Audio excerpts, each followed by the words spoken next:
Start with the jug up high and the cup tilted to create a larger surface area of the espresso. Pour a thin, constant stream of microfoam to pierce the center of the crema. As the cup starts to fill, tilt the cup more upright so as not to spill. Then bring the tip of the jug close to the surface of the milk, almost touching it. At this point, a white dot will start to appear.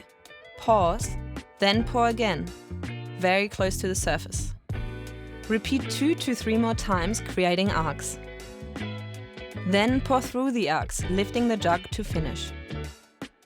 And that is how you create a tulip. Now for the Rosetta.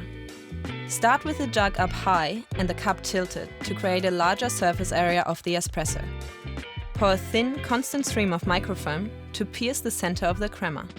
As the cup starts to fill, tilt the cup more upright so as not to spill. Then bring the tip of the jug close to the surface of the milk, almost touching it. At this point, a white dot will start to appear. Keep steadily pouring, making the dot larger, gently moving your jug from left to right, creating leaves.